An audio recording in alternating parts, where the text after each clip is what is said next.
The Crucible of Decline by Mr. R.S. Bagalotti. Narrated by Michael Hudson Arnold. Book 1. Tottering on the Fall. Let the rule of law prevail over the rule of men. Now this is the law of the jungle, as old and as true as the sky. And the wolf that shall keep it may prosper, but the wolf that shall break it must die. As the creeper that girdles the tree trunk, as the law runneth forward and back. For the strength of the pack is the wolf, and the strength of the wolf is the pack. In all that the law leaves open, the world of your head wolf is law. Now these are the laws of the jungle, and many and mighty are they.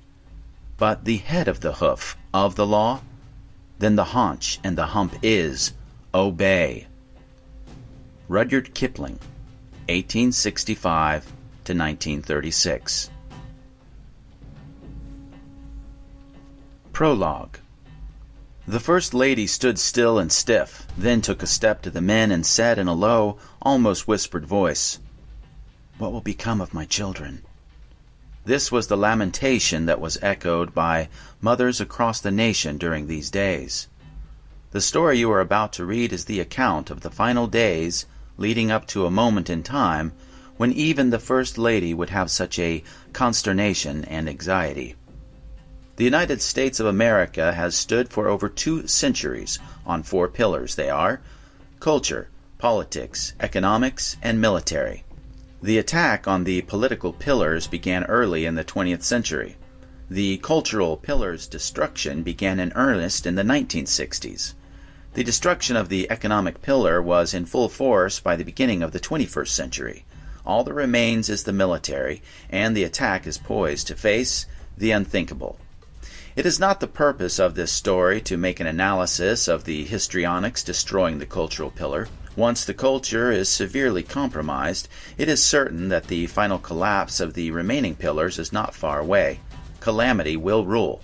If this story goes from fiction to reality, what will have brought about this ugly crisis, what was the final straw that broke the back of the mightiest nation known to mankind, will become an academic autopsy for historians of the future. This fictional story borrows from the real world of America in the early days of the 21st century. Much of it is fictional. Unfortunately, much is all too true. Let the reader decide which is which, but let us hope and pray that this tale does not become prophetic. Upon the arrival of Air Force One at Zone Z, and as the aircraft pulled to a stop, a few minutes before the door opened for Carson's departure down the disembarkation steps, an armed military security squad was assembled and making ready for a parade pass. In review along the red carpet rolled out to his escorted limousine, motorcade to journey to the executive compound. A sullen aura of the troopers gave way to an officer's command, voice distinct, loud, infectious, projected to snap to and fall into formation. As the troops took their position, an anonymous exchange could be heard. "Now's our chance to shoot this lying prima donna." From an unknown other, "Yeah, and then there's a few thousand more after him." The officer ignored the words and ordered, "Dress right, dress, ready, front, parade, rest, 10, hut." As the door opened, the president was the first to appear at the aircraft door. "Present arms!"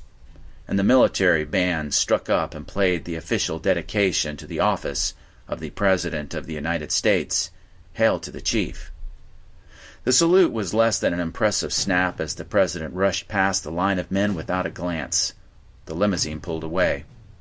The remainder of the passengers passed without acknowledgement. "Order arms!" The soldiers stood silent at parade rest, eyes fixed straight ahead. What possible disastrous action could cause such pain to have enraged a nation's military to such contempt for their commander-in-chief? The Crucible's fire had been lit. The end had begun.